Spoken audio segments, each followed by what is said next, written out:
자녀를 바르고 온전하게 키우기 위해 아버지와 함께 세우고 일관된 모습으로 훈육하는 것이 중요하다고 생각합니다.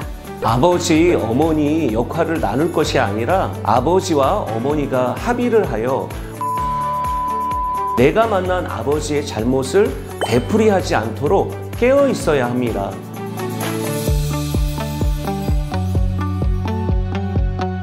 안녕하세요. 저는 윤코치 연구소 소장으로 지혜의 탄생을 돕는 전문 강사로 활동하고 있는 윤영돈입니다.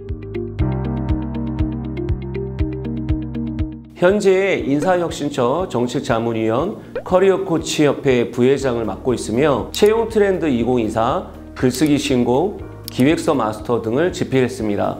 안녕하세요. 저는 코리아 에듀테인먼트 진북 하브루타 연구소 대표로 하브루타 독서 코칭 프로그램과 메타인지 학습 코칭 프로그램을 개발해 학생, 학부모, 교사를 만나고 있는 유현심입니다. 진북 하브루타 독서 토론, 메타인지 학습법, 유서 깊은 하브루타 문해력 수업 등 20여 권의 책을 공저했습니다. 진성부모연구회는 가정을 환대와 치유의 공동체로 복원하는 원리를 연구하는 사단법인 한국조직경영개발학회에서 진성아카데미를 수료한 진성도반들을 주축으로 꾸려진 모임입니다. 이번에 아이들이 부모의 스승이라는 모토 아래 진성부모연구회가 생겨나게 되었습니다. 진성도반은 아이를 키우면서 힘들었던 상황을 고백하고 어떻게 하면 부모의 역할을 더 잘할 수 있는지 고민하는 모임입니다. 부모가 된 우리는 자녀가 자신의 분신이라고 착각하고 미처 이루지 못한 꿈을 자녀에게 투사해 대신 이루어주기를 바라는 경우가 많습니다. 그래서 자녀가 갖고 태어난 모습 그대로 자라도록 하지 못하고 부모의 요구를 들어줄 모범생이 되도록 강요합니다. 이 책은 10명의 저자가 자녀를 키우며 겪은 일을 옴니버스 형식으로 서술했습니다. 자녀를 자신의 분신으로 여기면서 겪었던 경험을 현실적이고 구체적으로 풀어냈습니다. 그 경험을 통해 자녀에게 배우고 각성하여 자녀를 있는 그대로의 모습으로 존중하는 진성 부모가 되기 위해 노력하는 부모들의 이야기입니다. 이 책은 단순히 이론서가 아닙니다. 실제 아이들을 키우면서 깨달았던 특질과 차별점을 살펴볼 수 있도록 도와줍니다. 저희 연구회는 한국의 사회에서 부모의 이름으로 임의로 부과되는 비현실적 과제와 기대에 대해서 우리가 당장 해결할 수 있는 것이 없더라도 가정이라는 울타리 안에서 부모가 스스로 회심해서 자녀와의 관계를 생산적으로 개선할 수 있는 방안을 연구했습니다. 어머니는 생물학적으로 자신의 몸 안에 아이를 잉태하고 낳아 기르는 역할을 합니다. 아이가 잉태되는 순간부터 어머니는 이 세상 하나뿐인 내 아이에게 세상에서 가장 좋은 것을 주려 합니다. 그렇다 보니 어머니는 자녀를 양육할 때 자신과 동일시해서 과도한 기대를 하는 경우가 있습니다. 어머니에게 무엇보다 필요한 것은 자녀를 바르고 온전하게 키우기 위해 아버지와 함께 교육관을 바로 세우고 일관된 모습으로 훈육하는 것이 중요하다고 생각합니다. 또한 자녀가 원하는 것이 무엇인지 민감하게 교감하며 아이에게 맞는 양육 방법을 찾아 나가야 할 것입니다.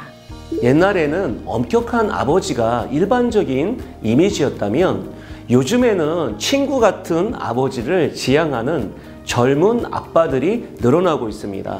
아버지는 사회생활을 하다 보면 사회적 역할을 가정에서의 아버지 역할로 혼동하기 쉽습니다. 예를 들면 학교에서 교사라면 집에서도 가르치는 성향이 강하다고 할 수 있습니다. 아버지, 어머니 역할을 나눌 것이 아니라 아버지와 어머니가 합의를 하여 원칙을 정하고 대화로 해결하며 내가 만난 아버지의 잘못을 되풀이하지 않도록 깨어 있어야 합니다.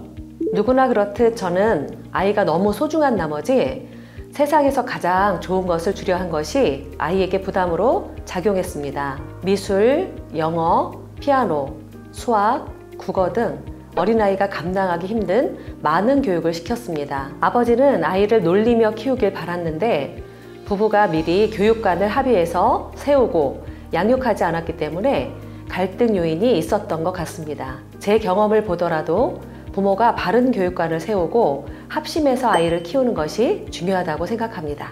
저 역시 예전 같은 엄격한 아버지도 못 되고 요즘처럼 친구와 같은 아버지도 쉽지 않았던 것 같습니다. 하지만 아빠 효과라고 해서 엄마가 할 수 없는 아빠만의 육아를 통해서 아이의 자존감을 높일 수 있었습니다. 예를 들어 공감 감각, 상황 대처 능력, 문제 해결력 등 아버지가 지닌 고유 능력을 조금 더 일깨워 주기 위해 노력했고, 이런 방식은 아이들의 성취도, 사회성, 자아 존중감 등에서 긍정적 영향을 미쳤다고 생각합니다. 부모의 역할을 다시 한번 돌아보고 아이들에게 긍정적인 영향을 미치고 싶은 분에게 권합니다. 이 책은 과도하게 억압적이고 폭력적인 아버지가 아니라 좀 더 긍휼감을 가진 아버지로서 살아갈 수 있도록 도와줄 것입니다. 특히 청소년 자녀를 두고 있는 부모에게 추천합니다.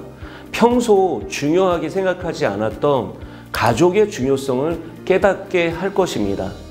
저는 자녀를 올바르게 키운 부모가 아니라 그 반대의 경우입니다. 제 이야기를 통해 초보 부모나 예비 부모가 타산지석으로 삼길 바라는 마음입니다. 저는 교육에만 열을 올렸고 아이의 적성이나 생각을 존중하기보다 내 마음대로 아이의 멋진 미래 로드맵을 짜고 거기 맞게 아이를 재단했습니다.